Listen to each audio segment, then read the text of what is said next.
Hello. Can you hear me? Yes, Prof. I can hear you. Hi. Thank you, Sean. How are you? Is there anybody there in person who's presenting? Yes, Bankole is here.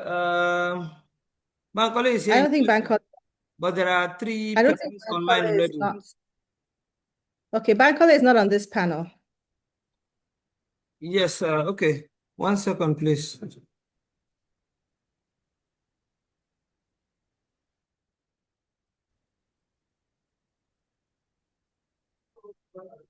Power off.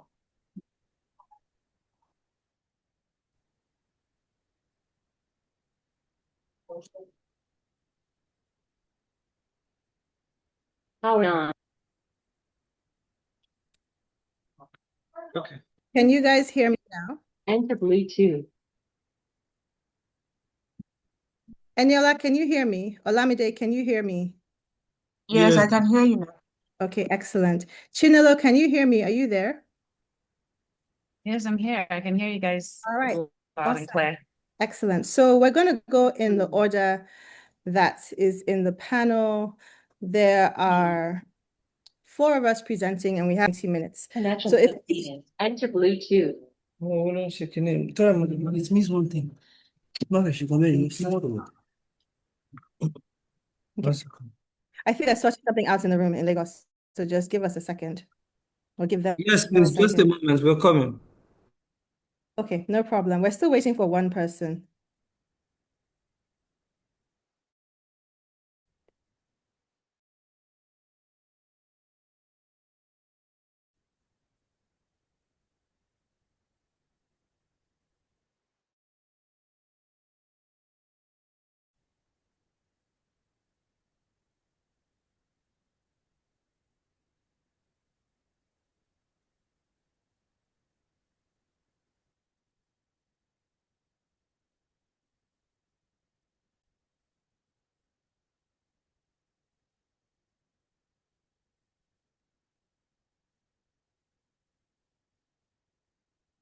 For my list. It's all right now. Okay, can we begin? Yes, thank you. Okay, great. But we can't see you guys. Yeah. No, I know what I know. Someone is gonna do something. Okay, no worries. Is the fourth speaker in person? I can't see of our fourth speaker. I think You okay? they are not here. Okay, no problem. So then we'll begin then. All right.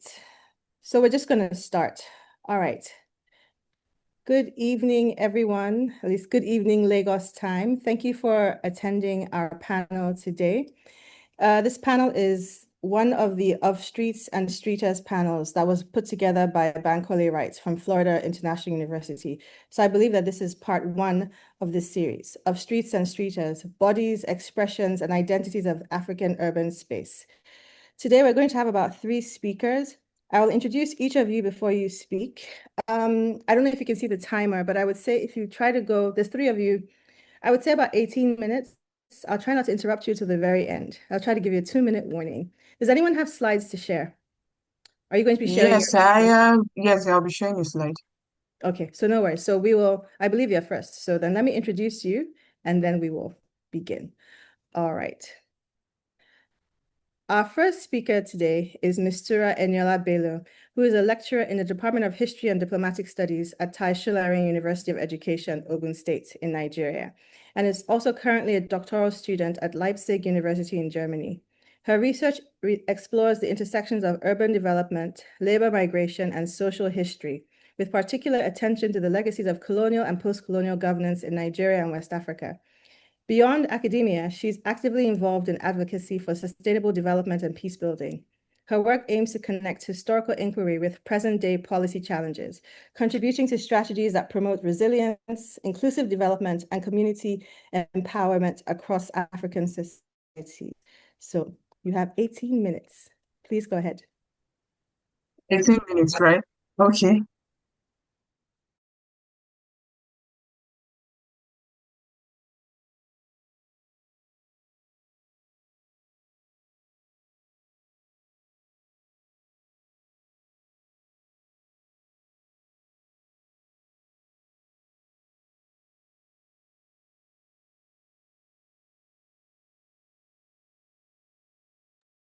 I'm not sure if it's my network, but I don't hear anything. Neither do I. Okay. So and Olamide, what can you hear? Nothing. I Okay, think we've it's had a our couple of network. challenges. Okay, we've had a couple of challenges with the network here in Lagos, but Mistura is not in Lagos, so I'm not sure what's happening. Oh, we lost her. Okay. Let's give her 1 minute, see if she can come back. Otherwise, we're going to move to the next speaker, and when she's able to connect, we'll let her start. Chinelo, if she's not back in the next minute, will you be able to go up next? Yeah, sure. Okay, very good.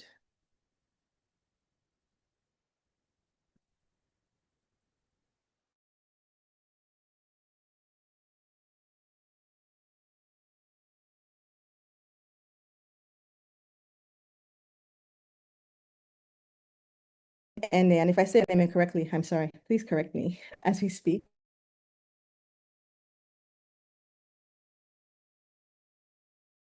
African women's identities in urban spaces. So you have a little more time. Please go ahead. Are you going to share your screen? No. Not necessarily, no. I think we're probably going to spotlight you, and then please go ahead. Okay.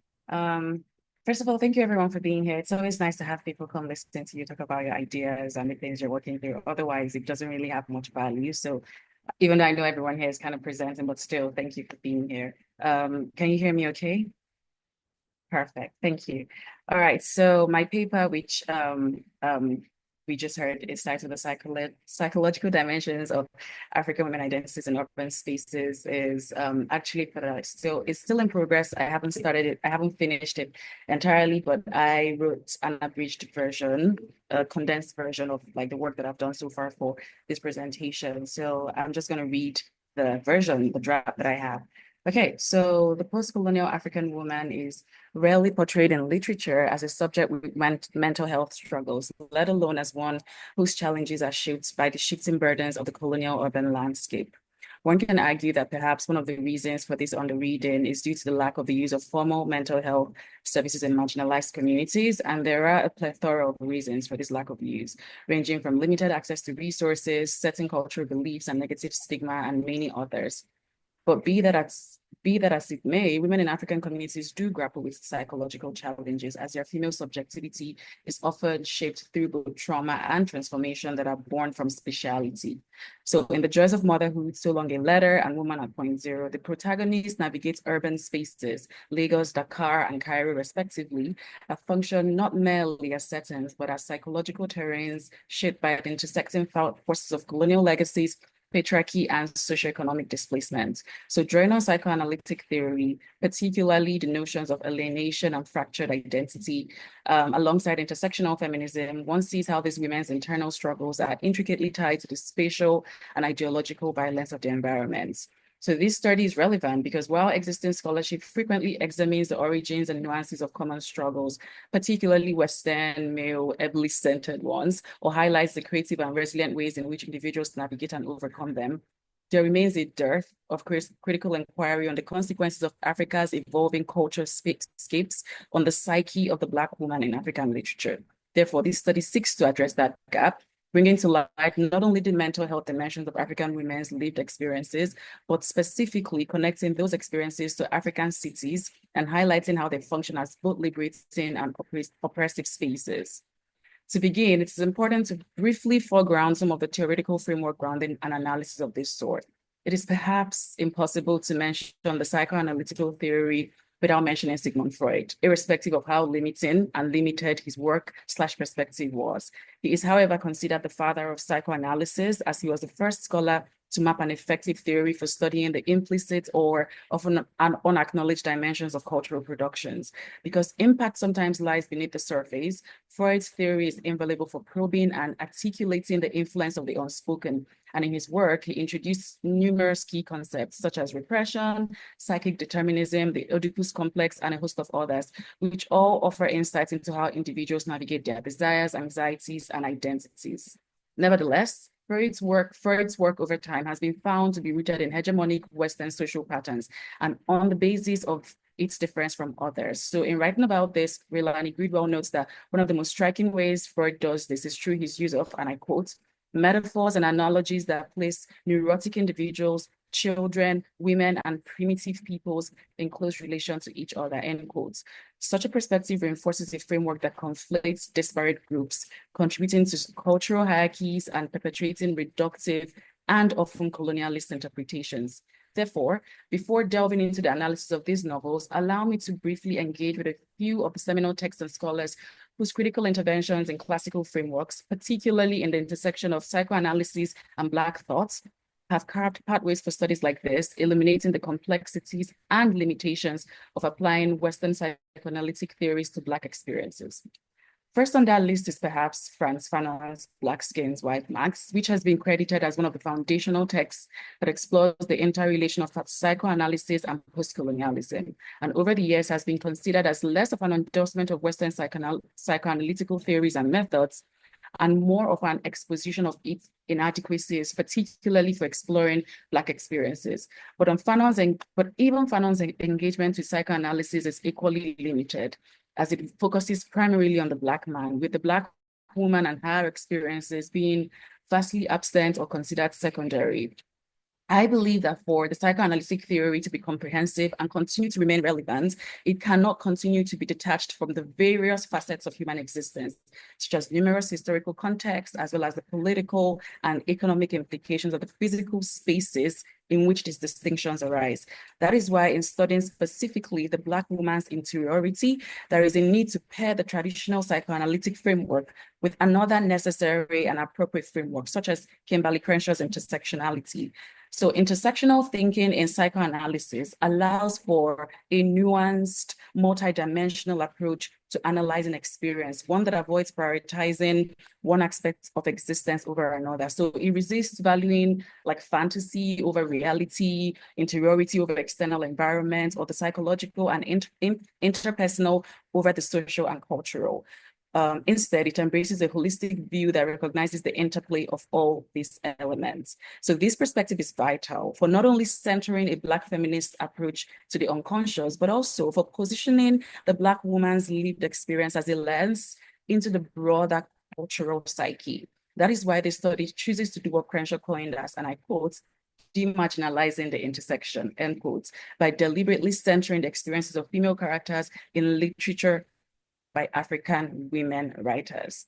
Now, with this foundation in place, I turn to Buchi Emecheta's The Choice of Motherhood, a canonical text in Nigerian literature that traces Inuego's struggle to navigate womanhood within the intersecting pressures of patriarchy and colonialism in the 1930s to 1940s Nigeria. The novel foregrounds the psychological toll of this dual oppression, particularly through the contrast between rural Ibuza, her hometown in southern Nigeria, and colonial Lagos. So while Inuego's identity is rooted in traditional Igbo ideals of womanhood, defined by fertility and marital duty, her infertility is experienced differently across these two spaces.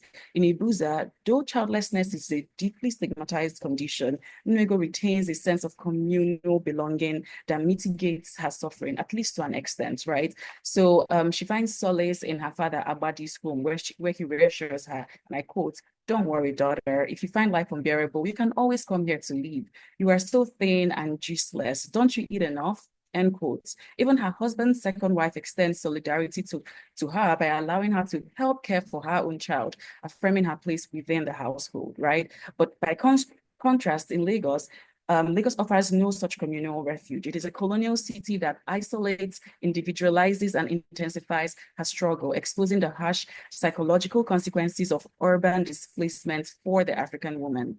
Now, after remarrying, this is in Lagos still, Inuego lives in cramped interpersonal compounds where she must suppress her emotional struggles, leading to a deepening sense of psychological isolation. This culminates in a suicide attempt following the sudden death of her infant son, Ngozi. While her grief is understandable, it is telling that she never considered suicide in Ibuza, despite the arguably more painful experience of infertility that she had there. So in Lagos, however, the absence of communal support renders her pain unbearable, making death seem like the only escape from her alienation. More so, Nuego's move from a traditional Igbo community to colonial Lagos marks a critical rupture. In the city, her identity as a mother, that was once valorized in her village, is rendered economically burdensome and socially invisible. Lagos as a colonial city imposes colonial capitalist structures that alienate her from all she knows and holds dear. So although she has children, this disconnect between her reproductive and results in profound psychological disintegration, emblematic of what Franz Fanon might describe as a fractured colonial subjectivity. Additionally, Lagos's colonial urban space reads in Nuego of her economic independence as she might and later sell goods in the market to support children, a stark contrast with the more collective economy of her Ibuza.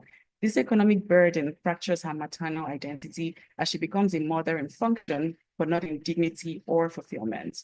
Nuego also suffers from the displacement of tradition in Lagos as her children grow up and internalize Western values instead of traditional Igbo ones. As seen, for instance, in her son, Osha, who leaves for education abroad and does not return her sacrificial love. This dissonance between what motherhood meant in Ibuza and what it becomes in Lagos deeply destabilizes Nuego's sense of self, leading to an emotional breakdown and a lonely death by the roadside, unrecognized and unmourned. Lagos then is not simply a physical space she moves to, but a colonial space of displacement and disillusionment, which alienates her from her community, her purpose, and even her very self.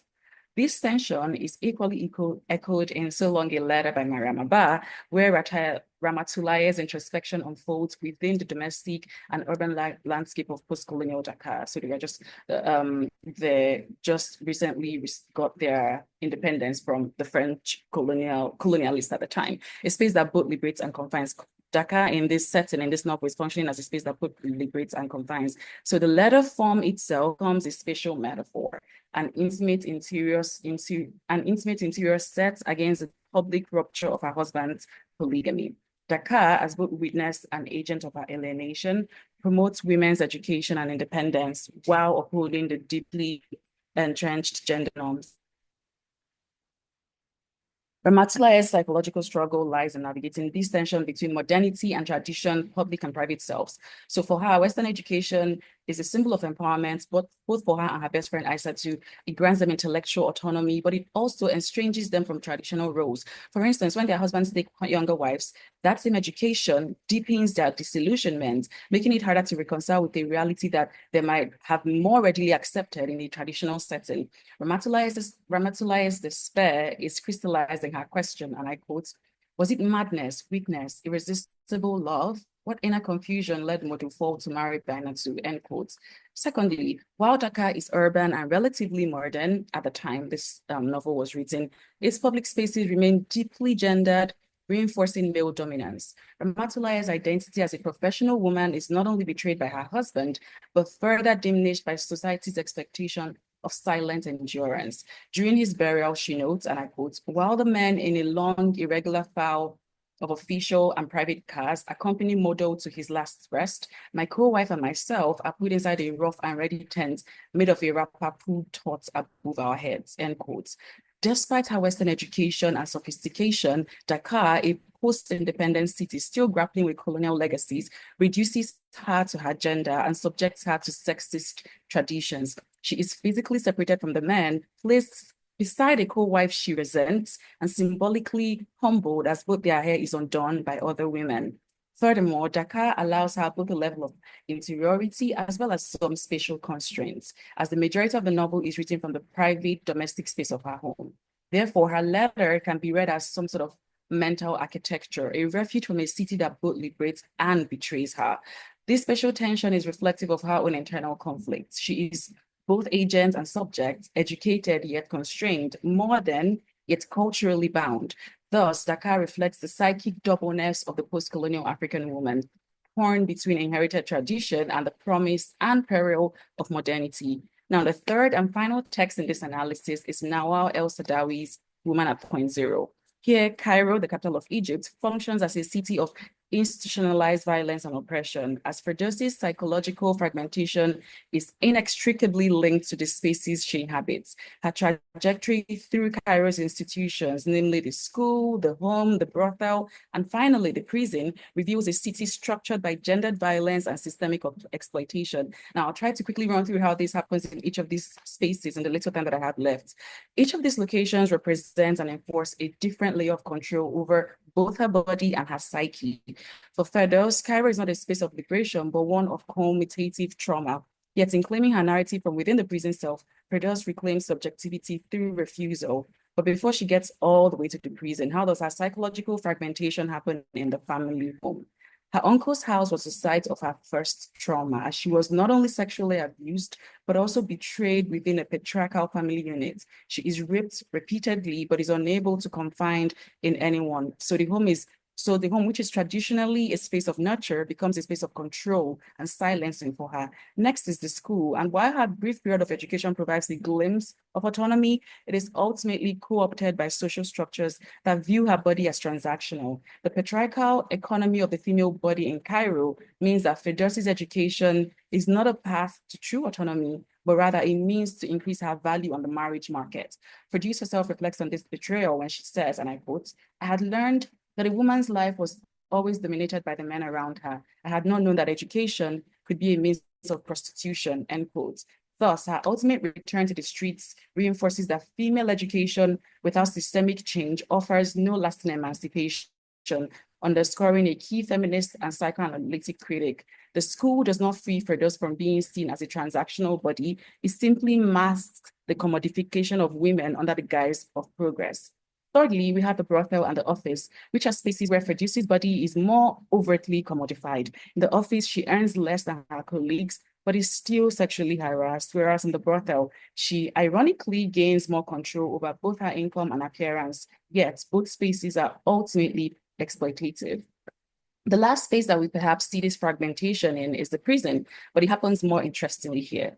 Paradoxically, it becomes the only space where Firdaus feels mentally free. And this is because she is finally able to refuse the system. Her cell is not just a site of confinement, but one of radical self-possession. So although Cairo has stripped her of everything, in choosing death on her own terms, she reclaims her fractured identity.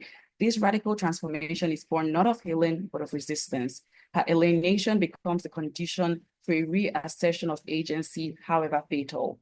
Cairo then, as a city, becomes a city of psychic death and resurrection. It erodes Ferdowsi's sense of self until, through defiance, she constructs a new, albeit tragic, subjectivity. Running off now. So across these three texts, we see that the colonial city emerges as a destabilizing force that fragments female identity and reconfigures subjectivity through trauma. Yet also opens up spaces, however narrow, for critique and redefinition. The protagonist's psychological struggles are inseparable from the urban land and culturescapes they inhabit, and it is within these spaces of fracture that their voices, however pained or constrained, begin to emerge. Thank you.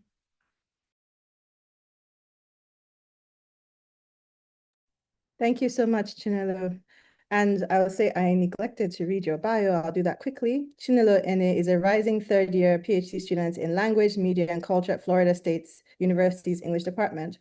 Her work, while still evolving, currently explores, as we just saw, the unrecognized physiological, mental, and psycho-spiritual challenges of characters in focal 20th and 21st century African and African-American literature. All right, very good. Eniola, can you hear us now? Yes, I can hear you. Very good. Let me stop this timer. So could you go next? Yes. Okay, so I'm hoping that all of us will go, then we'll collect questions at the end, so we'll have time for discussion. All right, very good. So I'll set the time. Can you see the timer on my window?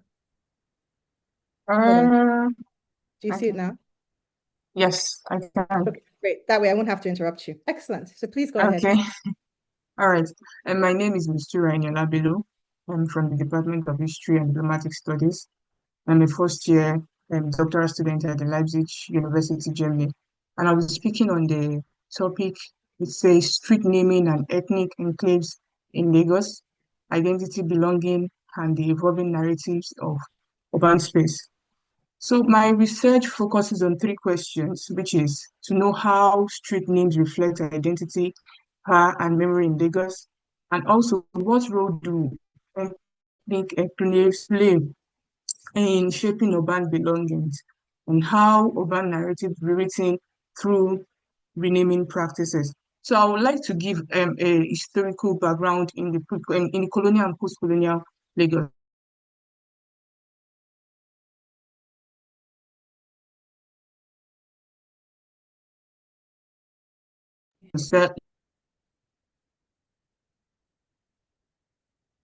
I think you're frozen. You're frozen for me. Olamide, can you hear her? Okay. Location identifiers. They serve as political cultural markers that reflect the complex and evolving. Can you hear me? Yes. Oh, by the way, did you have slides? We can hear you, but you keep going in and out. Maybe if you turn off your Oh, video and share your screen. okay. Okay, let me do that.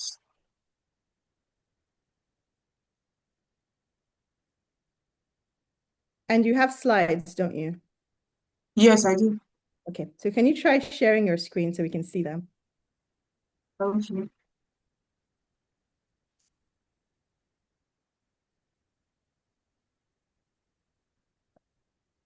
So Very good. can you see my screen now? Yes, perfect. Very good. Okay. Keep going, please. Don't worry, I'll add extra time for you. Oh, thank you. So, street names are more than just location identifiers. They serve as powerful cultural markers that reflect the complex and evolving social, political, and historical landscape of the city. And as Eleshi has cited in one of his works, that personal chieftaincy and place name evolved in Lagos through influences from Benin, Ijebu, Oyo, Ife, and other ethnic groups, especially the Awori. And we have the examples of places like Idu, Iga, Idungoro, with roots in Benin and Ijebu traditions. And we also have places like Mushin that echoes Ibadan Idishin and shows how migrants' origins shape the city's linguistic landscape. And if you look further, we have streets like Kano Street, Abeokuta Street in Ebute Metta, which further illustrate the trend of migrants using their locations to remember their hometowns through naming. So this is the composition of Lagos and also showing the 1963 census on the population of Lagos. I don't want to go over more on this part. So this study employs the intersection of space, identity, and migration by examining how street names and ethnic enclaves serve as narrative tool in Lagos's urban, cultural, and political transformation. And together, this theoretical framework reveal how naming and placemaking in the city embody deeper struggle over history, power, memory, and belongings.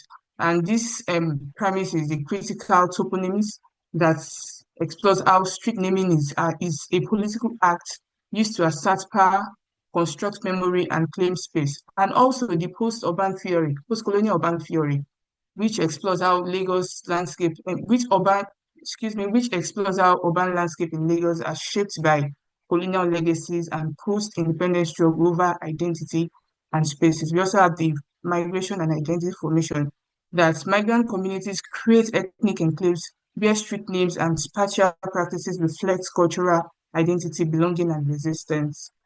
So looking at the migration and the formation of ethnic enclave in Lagos, most migrant communities in Lagos often settled based on their ethnic and socio-economic lines. We have the Ekiti that established themselves in the Okepopo in Lagos State. We also have the Nupe groups that settled in places like Ekpetedo, Oshodi, and Bariga, as well as the Elite Ijebu and Egba migrants from Ogun State that live in places like Pangrove, Ilupeju, and Shomolu. And looking at the Hausa communities too, which included the descent of the World War II bomber veterans. They settled in places like Obalende, Agege, the Ijaw and the Shekiri groups from Niger Delta concentrated in waterfront areas like Ajegunle and Ijora. And we also have the Igbo groups that settled in places like Isolo, Okota, Papa Ajao, and Festac, especially during the post-Civil War and the oil boom areas. Apart from the people, apart from Nigerians, we also have other non-Nigerians that settled in Lagos. Examples are the expatriate groups such as the Lebanese and the Indians, who chose Apapa and Ilupeju as their place of their residential place. So these areas range from modest to affluent and reflected the mosaic of Lagos ethnic diversity. So what is the role of ethnic enclaves in shaping urban belonging in Lagos? Ethnic enclaves and street naming in Lagos reflect deep historical roots and migration patterns. They are more than residential zones they are space of identity making, cultural resilience, and social cohesion. One of the role of ethnic enclave in urban space like Lagos is for cultural preservation. We have the example of the Brazilian quarters in Popaguda and the Sabon Gari in Agege, that they uphold their language, their religion, their history, their traditions, their festival and heritage. Ethnic ethnic also serve as avenue for social networks. Examples of the Indigo, the Igbo, the Togolese natives, etc. And they offer housing and kinship and support for new migrants. It is also for economic opportunities. We have markets in Lagos like the Oyinbo market, the Balogun market, the Ladipo market, and the Computer Village that is filled with almost Igbo traders. And we also have the Mile 12 food market that the majority of the sellers there are Hausa traders. And we have Mushin that comprises of Yoruba people from the interland acting as artisans. So this is also to further their ethnic entrepreneurship. So ethnic enclaves also serve as a means of political mobilization by creating ethnic association. They advocate for their local rights and representation. It is also for inclusion and exclusion. And this is obvious in the area of Agege, whereby they show how ethnic enclaves has been balanced and also how they've also been um, excluded from the Yoruba and Yoruba politics. So moving on to the Yoruba nationalism and politics, in June 2023, the Lagos Assembly Speaker declared that Lagos is a Yoruba land, marked by a clear political move to prioritize Yoruba indigenes through proposed laws on land ownership and business rights.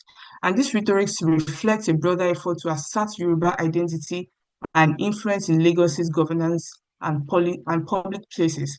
And amidst these rising ethnic tensions, aggravated by the significant Igbo supporters for opposition parties in the recent election, for example, the 2023 election. So street naming became a key symbolic battleground, and these actions highlight the ongoing struggle for urban space, identity, and belongings in Lagos multi-ethnic landscape. And this has also been evident in our social media spaces where we see the Igbo group and the Yoruba group fighting on who owns Lagos. Oh, this is the history of Lagos, trying to reconstruct the history of Lagos. So this prompted the lawmakers to infuse or to exact that stance that Lagos is a Yoruba land and the notion of Lagos being a no man's land is off. So moving further, this is the cases of streets that were renamed in Ajeromi Ifeoludu local government of Lagos. And most of these streets were bearing Igbo names before they were changed to Yoruba names. We have the example of Imoeze Street that became Olaiwola Oluwa Street, Uzo Street that became Kalejaye Adeboye Street, and the other ones. Then, what is the influence of this renaming on Lagos? What were the influencing factors rather on for this renaming? So this has been said to be moved by political motive. And this was obvious in the 2023 elections that intensified ethnic discourse, prompting officials to assert Yoruba heritage and identity through street names, just like I mentioned earlier. And we also what occurred during the 2023 election, where some people that were perceived to be non-Yorubas were not allowed to vote and they were attacked. Then also cultural motive. It was seen as a part of broader effort to preserve Yoruba language and traditions and meet Lagos diversity, especially with the general narrative that Lagos is a no man's land. And also economic reasons. The authorities claimed that it was a procedure linked to updating records and generating revenue via address renewal fee. And critics have already called this a facade. So we also have the reactions by community residents on the renaming of some streets in Lagos, particularly in the Ajeromi Ifelodun local government. Many residents were surprised and uneasy about the changes. One local explained that, and I quote, "We were not informed by the consultation. Adjusting to the names will not be easy." And also, some pointed out that the original names themselves were Yoruba, that is, the Uzo Street had been called Ijero for long ago, and they argued that if it must be changed, it should be reverted to Ijero instead of changing it to another Yoruba name. Another recent paying tribute to politicians who had done little. The residents keep that street renaming is a list of their problems. And also for Igbo Lagosians, losing familiar street names felt like erasing a piece of their community presence, affecting their sense of belonging. Then what is the implication of street naming in Lagos? Number one, ethnic tension and identity politics. Because people have been living in certain streets and they've already been used to that street names and they've carved their identity in that community. So changing those street names can bring about marginalization of their cultural presence, identity in Lagos, and also it means that some sects were sidelined in Lagos, and I don't want to mention any tribe. And also, it's also heightened intergroup distrust and debate over the historical ownership of Lagos. I think some months back, there was a discourse on Twitter whereby some people were arguing on, oh, the real history of Lagos. Some people were saying it belongs to the Indigo. Some people were saying, oh, Igbo were part of people that developed Lagos and all of those things. So another implication of this street naming is that it brings about lack of public consultation. That is, residents reported not being informed or consulted beforehand. Some raised concerns about the transparency and inclusive governance. We also have historical memory and urban identity. Street names are tied to community memory, belongings, and heritage, and changing them can abruptly sever these ties. And apart from this effect, we also have the economic implication. That is the cost of updating documents, business addresses, signage, and legal record. And also confusion over new street names can delay deliveries, reduce customer visits, and complicate logistics. That is, for example, now a street that was known for a particular name and it has been renamed to a name. So it brings about confusion even for business owners in Lagos. Then also the urban renewal and gentrification context. Renaming is linked to a broader development and gentrification in Lagos, and the risk of erasing community identity means transformation. So in conclusion, street naming is both a symbolic and practical act. And in Lagos, a city with colonial roots and post-colonial complexities, renaming is a way to reclaim space, assert identity, and describe values. But it must be done transparently, inclusively, and thoughtfully to avoid alienation. Thank you.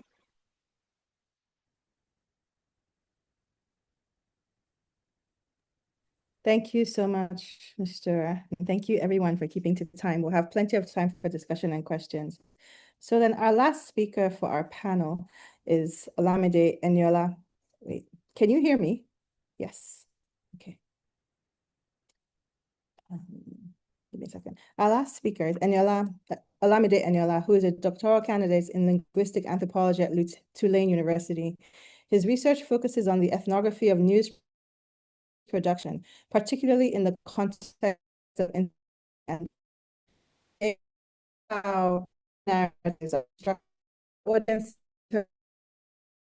has doctoral fieldwork in Nigeria. He is now writing his dissertation on news audience discourse and consumption practices with a specific focus on newsstands in Nigeria.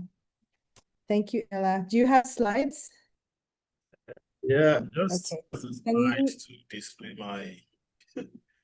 It's nothing serious. Oh,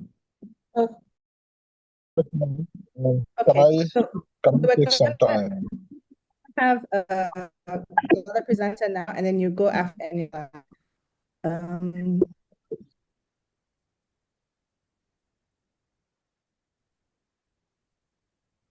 And you're sharing your slides, right? Yeah, so I want to.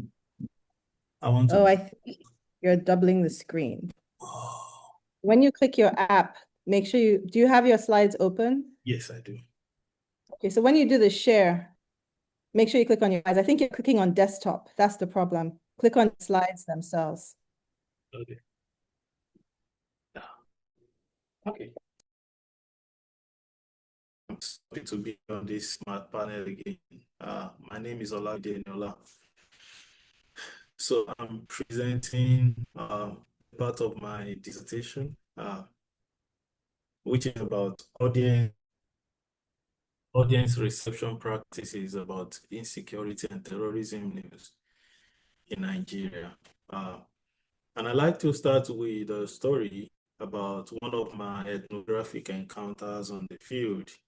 I was in Lagos under the bridge in Obalende, Ojuelegba precisely, not Obalende. And this 70-year-old man was trying to identify people who reflect the economic situation in Nigeria. By the way, I conducted my field work when the fuel subsidy was removed. So it was a time when Nigerians were referring to the violence being perpetrated by Boko Haram, herdsmen, and all the likes as terrorism, but are also recontextualizing what insecurity means for them through their economic hardship, which they encounter in their everyday life. So the old man was counting, identifying men, and it was like, you are suffering, you are suffering. And when it got to me, he just waved me aside and said, he spoke Yoruba. He said, Iwolo Milara, which means you look plumb.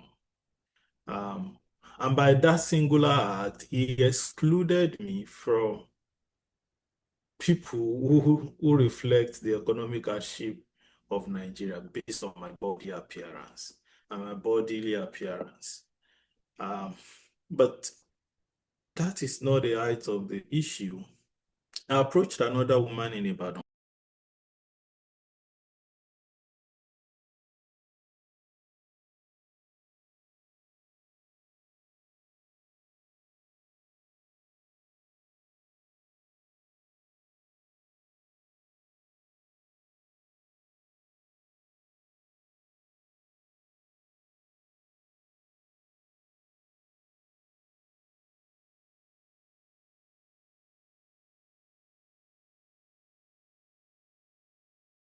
So one could understand the fear and insecurity or people on the street who might want to feel trapped by the question I was asking. And try to interrogate what it means to study one's home. Because as one being schooled in the US, going back to Nigeria, in anthropology, it would be like I'm doing an anthropology of how I appear on the field. There is often this argument in anthropology about how foreign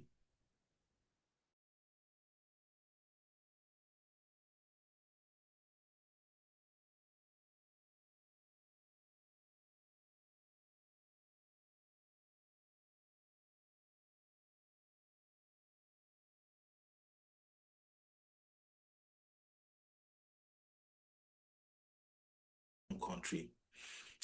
Anthropology, had told me, is so needed, given the fact that it helps us to, examine critical issues that are of importance to the society. And I imagine that security is a very, very critical issue to the Nigerian situation right now. And that's why I felt called upon to do an anthropology of home. But taking some step back to look at the cultural symbolisms of body, I'm trying to interrogate how is a body constructed as the other.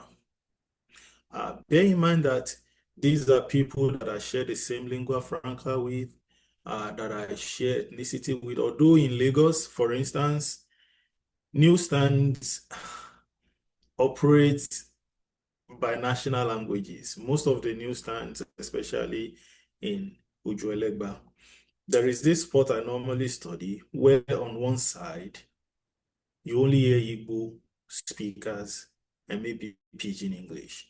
And on the other side, you only hear Yoruba and Pidgin English. Now, being in this space, I wouldn't really say I should be different because we are all blacks, right? But there is difference.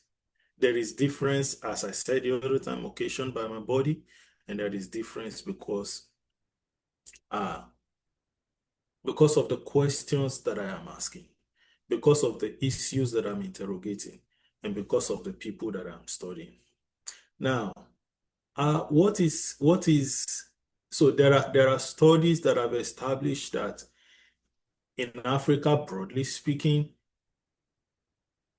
big body size or large body sizes are evidence of wealth. Large body size signifies wealth. Large body size signifies well-being or being well-fed. And in other words, being slim is associated with being malnourished or a kind of sickness. So I could imagine that when my participants were telling me that I look different or I look like a financier of terrorism, they are projecting that sociocultural, construction of body types on me. But again, it is not totally given that big body sizes signify affluence.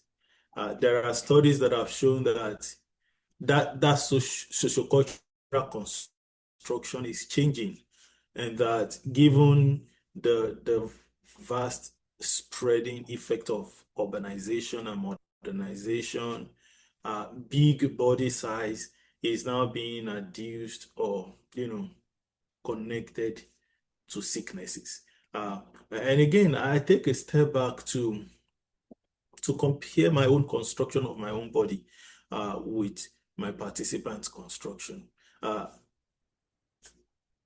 Because this is a blend of an ethnography of my home country and an autoethnography of myself, I draw from a kind of the medical diagnosis I got 2 months into my field work in Nigeria, where my big body size was seen as a cause for concern for my health.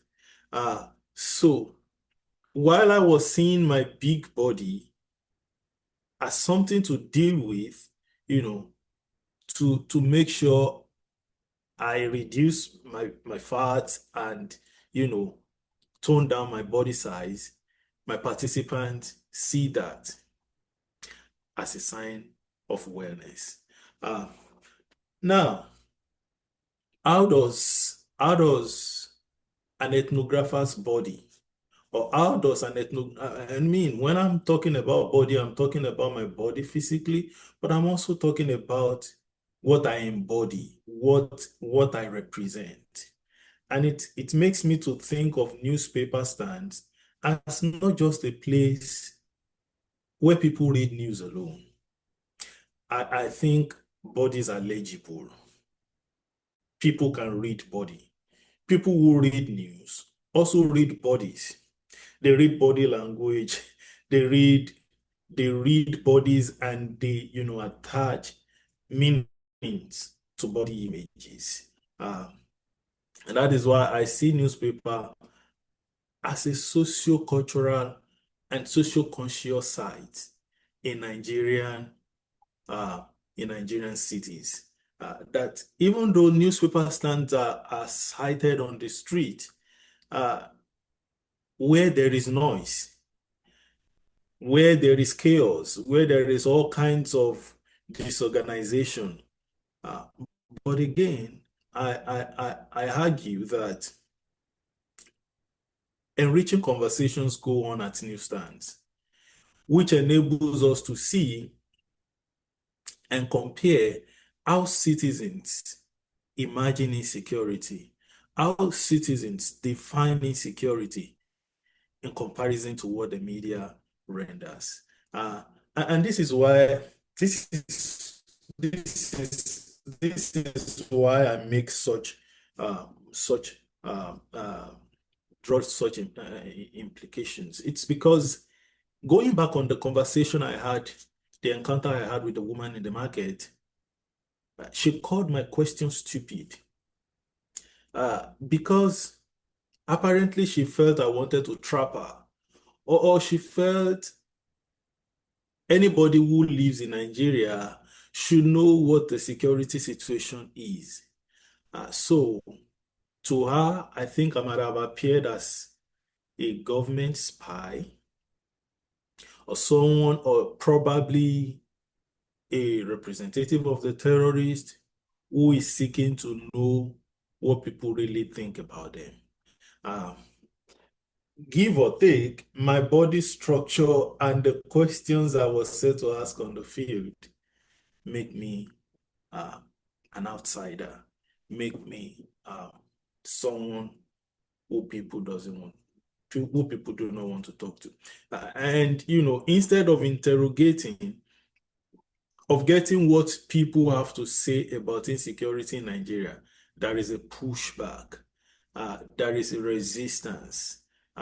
And these are issues that characterize citizens' discourse about insecurity in Nigeria.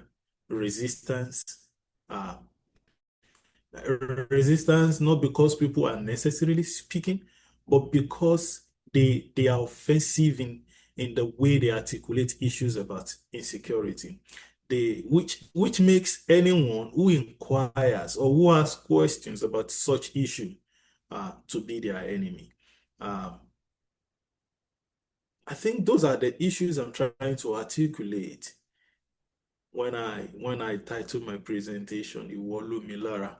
And I think I've already spoken to that. Iwolu Milara means you are plumb. But instead of participants speaking about the insecurity situations in Nigeria, they are rather, attacking the researcher, putting the researcher at the point of their interrogation, which gives us the impression that as an ethnographer studying Nigeria, people use my body to connect me with the elite class who have been, at different points reported as being the ones, financing terrorism. I didn't even have any grants to do my research, let alone being a sponsor of Boko Haram. So these are the issues, and I'm really seeking co-panelist input and participation from the audience. Thank you for listening.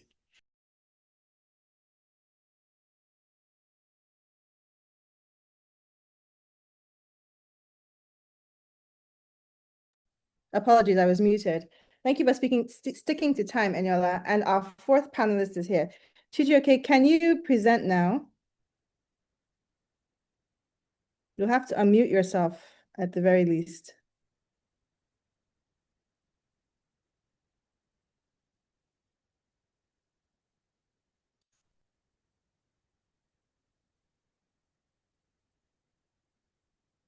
Chijioke, are you still there?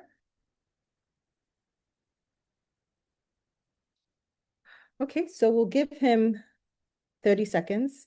And if he doesn't come back, then we'll go into our Q&A.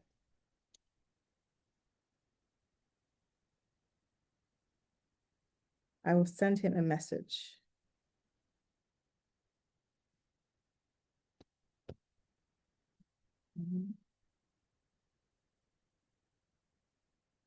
Okay, I will try one more time. Chijioke, we saw you flashed on my screen at least. Are you still there? Can you present?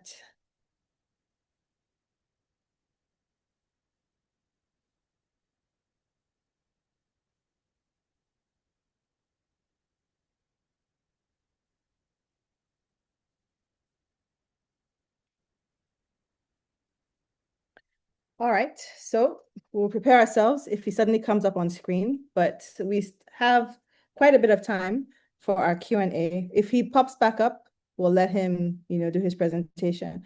Okay, so LSA, can you help us to see if there are any questions from the room itself before we get into questions from online? So folks, we welcome your questions, your comments, as long as you introduce yourself and keep it brief. So if you have questions for the whole panel, they're welcome, or for individual panelists. So I believe online you can raise your hand and unmute yourself, or also those in the room on campus. So LSA, I'll be relying on you because we can't see you. So are there any questions in the room in person? So there are no questions. There are no questions on Zoom. Please, if you have questions here, please Okay. kindly So for the questions, thoughts. Yeah, I think I'll just turn on the video. So I was going to see if anyone online has questions for our panel. okay, yeah, okay, so Oh, good. We can see you now. Hello. yeah. We lost our fourth panelist. I'm not sure what happened. So folks, we can take a minute and think about it. Do you have any questions? Oh, I see one question. Professor On Zoom. Ian, can she unmute herself? Do we promote her to? I I don't think think I. So UT, can you speak? You can just see if you can unmute yourself or request to unmute. yeah, Professor Ian, I just allowed to talk. welcome. Yeah, she can speak. So remember, please introduce yourself. And if you have a comment or a question, please keep it brief. Thank you so much. Hi, everyone. My name is Utrafonian, and I teach at Binghamton University in upstate New York. So thank you for these wonderful presentations. And Professor Demide, hi, nice to see you. Yeah, so to my question, which is directed first two presenters. So I was really intrigued by the presentation. The first presenters discuss of a Freudian reading of the different texts, Joys of Motherhood, So Long a Letter, and so on and so forth. But I just have a provocation, and this is something that shows up in my work, which I'm trying to think about. So the question of the psychological health of the characters and how they are trying to manage that is important. But they also use the idea of the Black women's psyche. And I understand that her work is at the intersection of African and African American cultural studies. My question is, what are the stakes for us when we take the idea of Blackness, which has a certain connotation within the Euro-American cultural setting, and extrapolate that to include voices of African women? Does it occlude anything, or does it bring anything to the fore? So that's my question. I'm thinking about the view of these characters who are African, female characters as Black. What are the stakes and what are the benefits of reading them as such? That's one question. The other part is about the spaces of fracture that I think the presenter very well highlighted. My question is, if we're thinking about these women characters only showing up at spaces of fracture, what is the possibility of thinking about futurity for them when the only escape is death and mourning and grieving and so on and so forth? So those are my questions. But thank you very much for a very provocative presentation.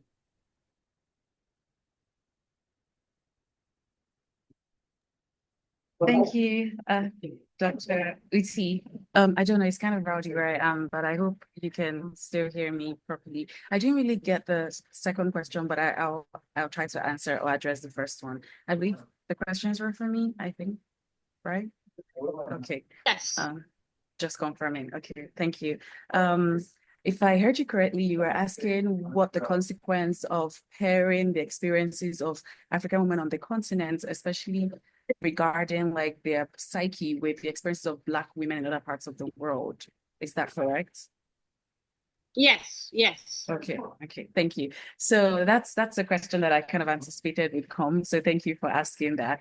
I want to start by saying that I'm not implying that every Black woman's experience or psychological experience is the same. But I think what we do have in common, while there are differences, and even within Nigeria, Yoruba women's experiences are not exactly the same with Igbo women's experiences, for instance, how much more like outside of, Nigeria. So it's not exactly the same, but I think what we do have in common is the effect of colonial rule or some sort of connection with the empire. So that's something that Black women all over the world, whether you're in the United States or in Africa, that gives an intersectional layer to your experience or your psychological struggles. So we all experience certain struggles to different degrees, but the extra layer that you are female, you are dark skinned, but then you are also a subject or citizen of a nation that was once ruled by another Western country. I think that gives us certain similarities, or that can help us see, when we put that into focus, that can help us see certain, similarities that exist. Granted, in this particular paper, I did not analyze any African-American text, but if you think of some of the texts by people like Toni Morrison, you start to see that the same patterns emerge.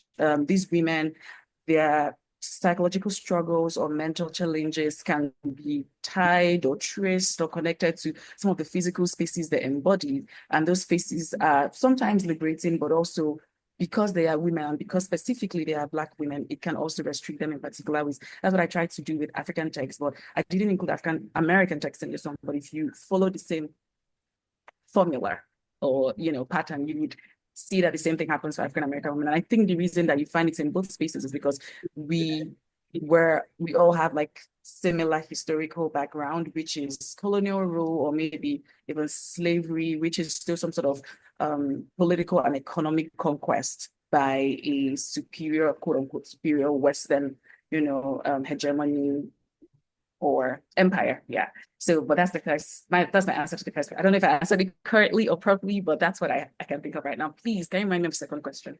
Yes, thank you. It's a thorny issue that I think we'll keep looking for ways to engage better. The second was we're thinking about reading these women with the lens of futurity, the possibility of a better future, a positive reading.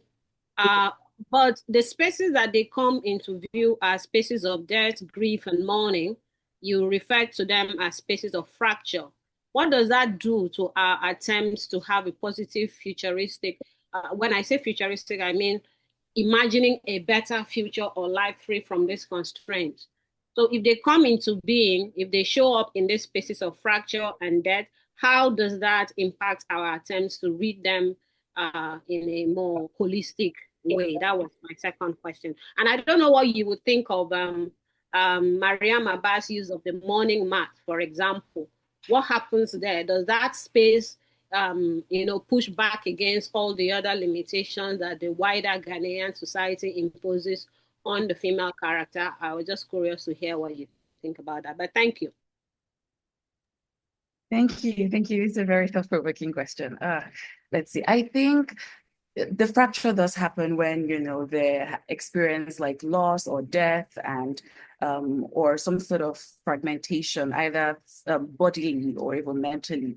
But sorry, I think I heard some. Okay, but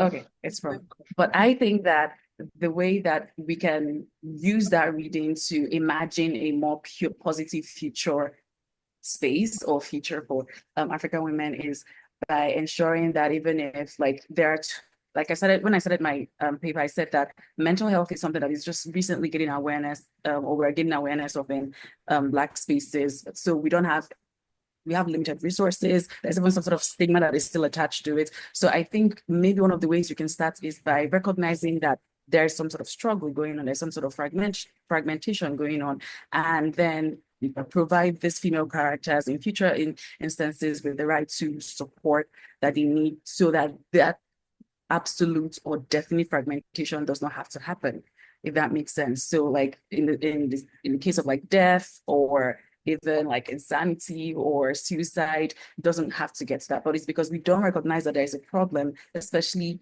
for women, psychologically, then that's why that's why it gets to that extent, if that makes sense. Thank you very much. Thank you. So LSA, Bankola, you had your hand up, but I was going to make an intervention here. Why did you have your hand up? Question. I wanted to ask a question. Oh, okay. So you ask your question, I'll ask a question, then we'll see if Chijioke can present to round us off. So please go ahead. Okay, perfect. Great presentation, everyone. And my question is to Bello Mistura. And it's, when we rename streets, what do we stand to lose as opposed to what do we stand to gain? Now, there is always it's like the ethnic tension would always exist, right? And it's a conversation that we keep having, right?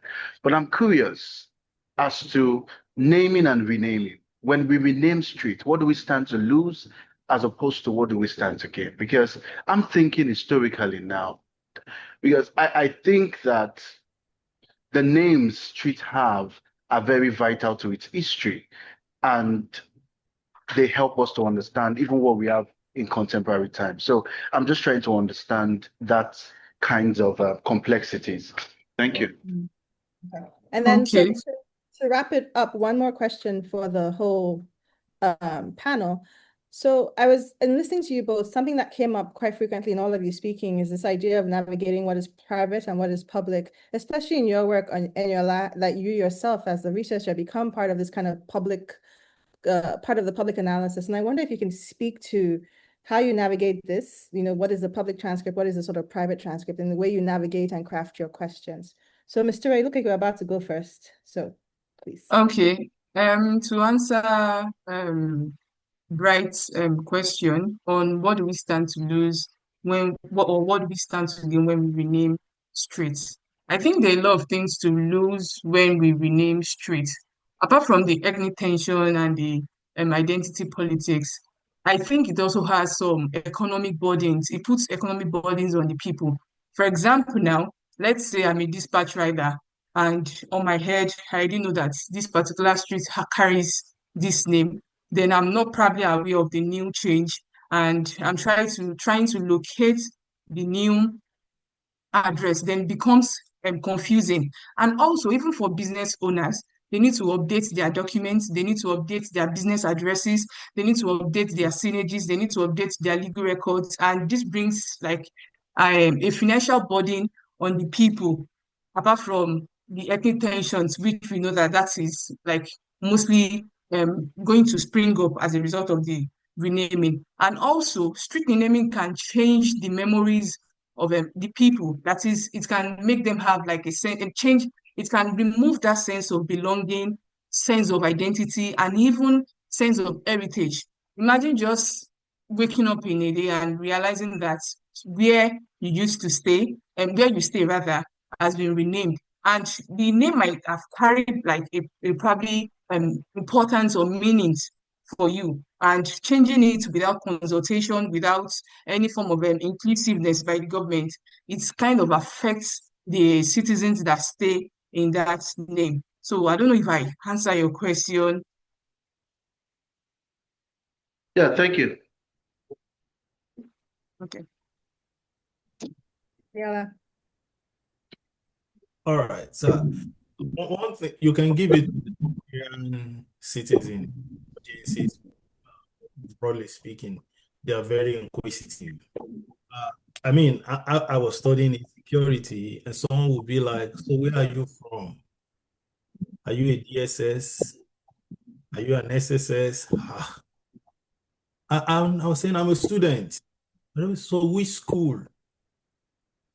At some point I was saying OAU. Sometimes I was saying UI, until they will ask me to choose an identity, a form of identity. Oh, so I used to be a journalist, so I went back to the Nigerian, collected appointment as a freelance journalist. Because at some point they would be like, "Are you a journalist?" And I thought, oh, maybe I could use assumptions so that I wouldn't be revealing that I'm a student from the US. I don't think my school has a ransom to pay. It's a whole lot of methodological considerations. But eventually I resorted to presenting myself as a journalist. Again, that influence the kind of data I collect, because at some point they will be like, help us tell the government that we are suffering.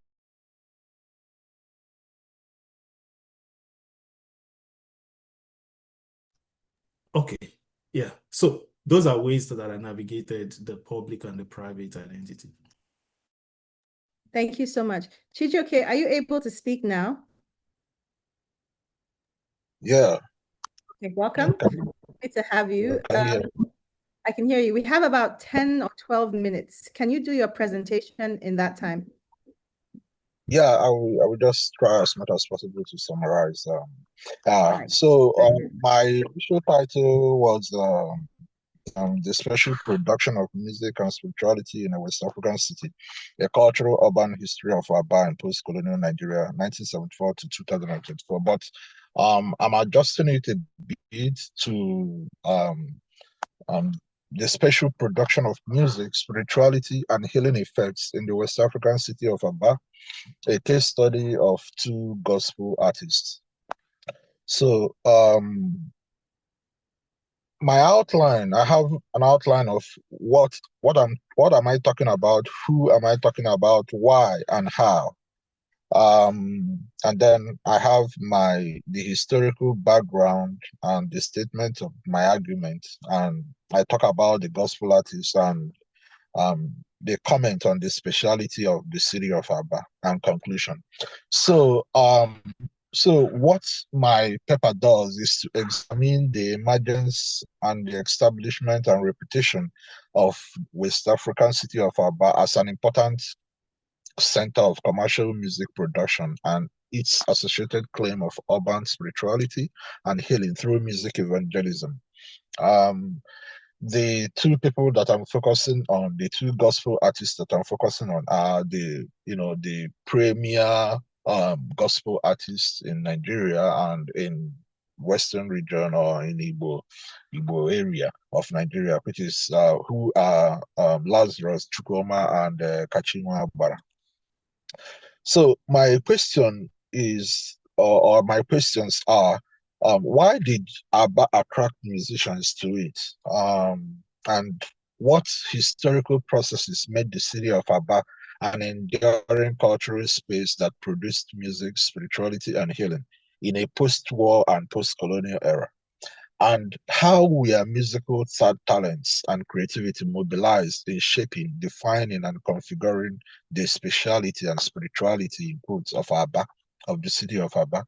So a major finding for me is that the city of Aba, through its convergence of its talents and enterprises, even in the in the colonial period, significantly embodied and was shaped both by the 20th century global Pentecostal revival movement that penetrated Africa from the 1970s and the quest from healing from the post-Nigeria Biafra war traumas.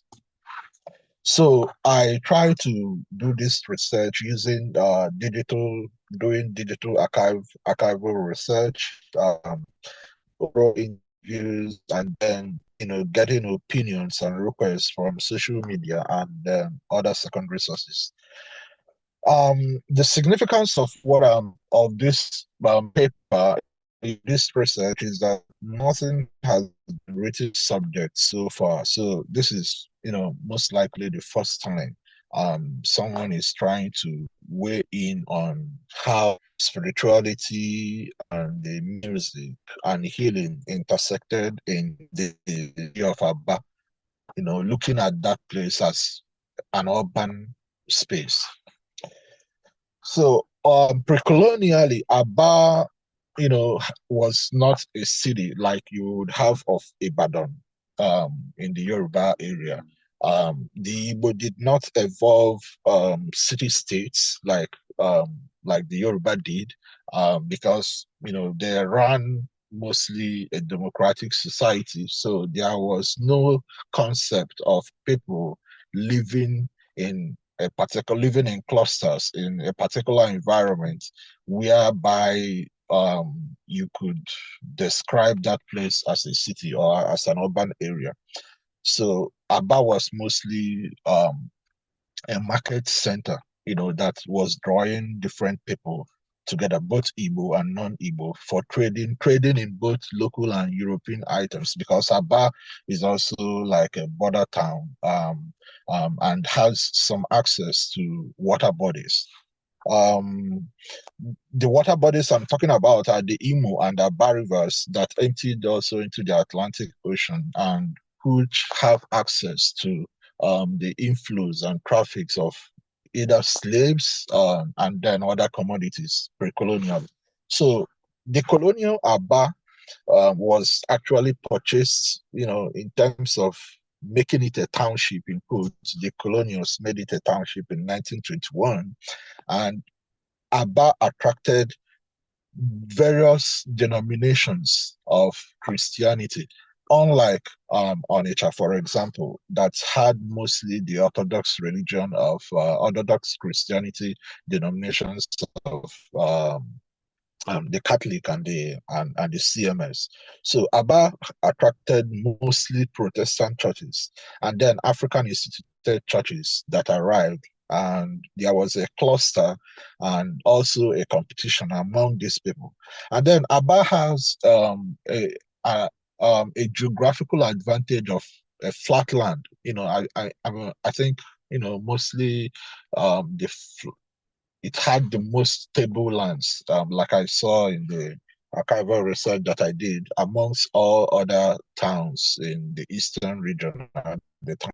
And then because it had such geographical advantage, it had multiple transportation systems that, came earlier. You had the rail, then you had the road, because the roads were not paved, but the cars could move on them naturally.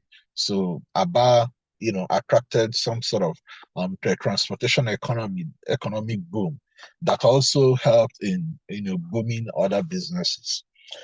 And we know that Aba was also significant in terms of the Aba Women's War, Aba Women's Riot that happened in 1929. So these things are both economic and social activities that have happened to shape the city during the colonial period. But during the war, the Nigeria Biafra War, and after the war, properties and lives, were lost, and the city was devastated, and the residents were traumatized because people, had to flee the city. And when they returned after the war, they sought to, find therapy, ways of healing through music. And through that music, it led them into some sort of music evangelism. So which is which is the foundation, or rather the cornerstone of what I call spirituality in this case, urban spirituality. And that came through the Pentecostal revival movements, which the gospel artists we are spearheading at the time. So my argument here is that early religious and theological diversity and tolerance in the city of Aba, as opposed to other cities, made the production of music and spirituality a competitive endeavor and industry in the city. And that the Nigeria Biafra War forced trauma on the city, and in turn, it produced gospel artists who provided healing from those traumas. The global Pentecostal evangelism, or evangelicalism, if you would want to use that. I know the meanings can always interchange, evangelism and evangelicalism, of the late 20th century also produced such gospel musicians and the ministration careers that most of them finally chose to get into later on. So I had to interview some of these gospel artists. I interviewed many of them, but I'm just gonna talk about two of them. One is Lazarus Chupoma, who was born in 1950. Maybe some of us might know him. He's one of the people who produced or composed the music in the morning, early in the morning, the voice of the cross, with his partner, Emma. So he was a product of evangelicalism, which was part of ECWA, the Evangelical Church of West African Mission, and the Sudan Interior Mission that began in the north, and which during the war, through the Igbo people living in the north and who came back to the east, the church, or rather the denomination, that Christian denomination, was introduced to the people of that region. So he participated or partnered with Emmanuel to form the Voice of the Cross, and they began their recording and singing in Aba. Meanwhile, they started in Umahia, but because the people of Aba especially needed them to come to Aba, so they relocated to Aba and found out that there was more demand for what they are offering for their music there, and so they settled there and started producing there through a man they called Simeon Anochi, who was the music producer at the time. And they inspired generations of gospel artists. A couple of other gospel music artists that I interviewed who were born maybe in the 60s or early 70s, told me that, these people were, part of their inspiration too. And he claimed that the music that they produced at the time, helped to compel moral uprightness, repentance, and godliness in the city. That it made people to become more godly, and become closer to God, and which was also a form of therapy for them after the war, coming out of the war and suffering war traumas. So another person that I would want to talk about is Kachima Abara, who was also born in 1950s. He was also a product of Seventh-day Adventist Church, also in Aba. So this also indicates to you how plural or pluralistic Christianity was in the city, as against other parts of the eastern region, so to say. So he also fought in the Biafran military, and he nearly lost his life during the war. And he said that the closeness of his death, which he escaped death by whiskers. He confessed that made him to decide to give his life to Christ, and sort of became attuned to the revival movement that actually started during the war. And so when the war ended, he went fully into establishing the Advent Message Singers, that the singing group that he became popular with in 1973, and he wrote songs after the war and forms of healing. But then when I was interviewing him, he made a statement. He claimed that his songs and those of other true gospel artists shaped the city's decency in terms of female dressing, contrary to indecent dressings in other neighboring cities. So now this could look like bluffing, but when I decided to fact check this statement on social media, I discovered that many people some sort of said that this is true. I had one comment that said that the first time he left Aba, for Port Harcourt, which is about 1 hour, away from Aba. He discovered that women could dress in skimpy, shorter clothes that showed their body, but you wouldn't find that in Aba.